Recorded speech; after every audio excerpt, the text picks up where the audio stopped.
Hello. Am I saying hello? Hello, this is Gab and Dad and Max. You're getting all three generations, which was the original concept of Gab and Dad. Generational review of Captain America. Max, what's Captain America about? Which we saw last night. It's about this wimpy guy who wants to be in World War II, and the scientist makes him super strong. And then he tries to defeat this bad Nazi called Red Skull. He's even worse than Nazis, if that's possible. Yes, he's Hydra. He has the power of the gods.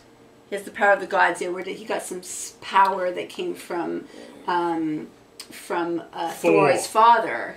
Yeah, I mean, Captain America is the first Avenger, so he's one of the Avengers. It's all supposed to tie in together. But it doesn't. But this is our introduction to Captain America. For those of us who, I'm one of them, he didn't mean anything to me, that character. And still beforehand, doesn't. And still doesn't. Well, what did we think of the movie? You're asking me? Sure, go.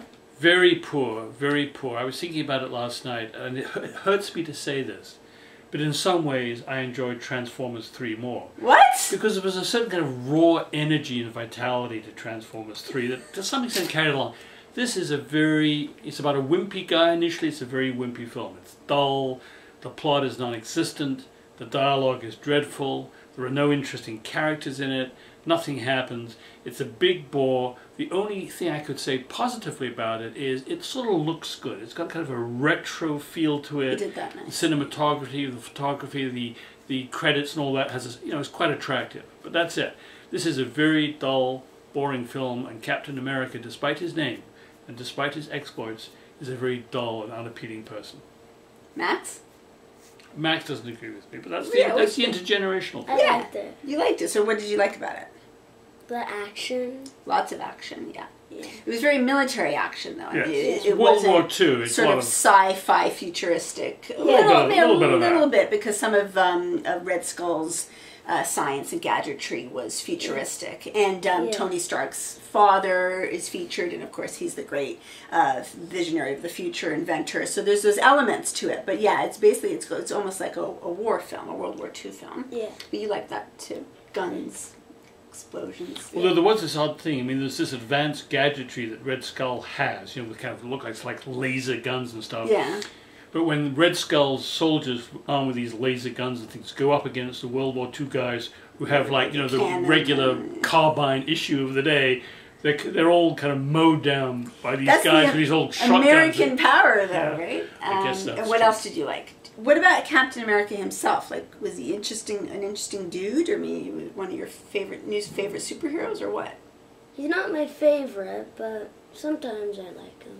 Iron Man is my favorite. Iron Man's good, yeah.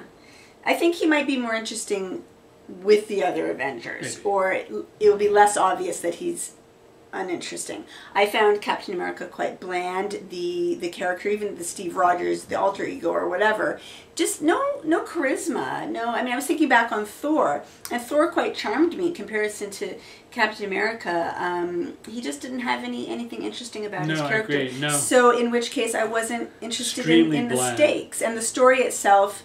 The World War II, Red Skull didn't do much for me as a villain. None of it really did much for me. Very unimaginative. What was imaginative, what I liked, is what you mentioned, which is the vintage feel. I appreciated that. I was disappointed in the lack of, as I say, Tommy Lee Jones was charisma. Good. I like Tommy Lee Jones. He's got one good line in it. There's one good line in this film. If you have something to say, now would be a good time to keep it to yourself. Yeah, we're going to use that a lot in our family. But yeah, there were no laugh-out moments for me, and I think a movie like this, I appreciate some humor in it. And Thor, again, going back to something like Thor, had a bit more of that. So that's what I missed. So it really left me actually quite cold. I got the most excited when they showed at the end the preview for the Avengers. That's when I started getting that feeling again of that. In a sense, this whole movie is a preview.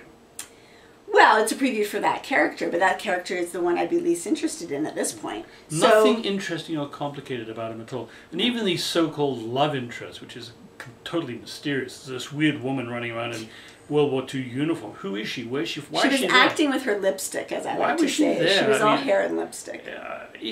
Totally unbelievable and silly. Yeah, unnecessary. This was a real watch looker for me. I was looking at my watch a couple times in this one. Yeah, Over 2 of hours. course, they're all long.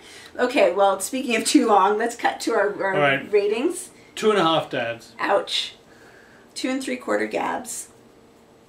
Max, it's up to you now. Whatever you want. Speak from your heart. Don't be influenced by your grandfather and your mother. Be your own man. Be your own man. Talk from your heart. I know you want to give it 5 Maxes, right?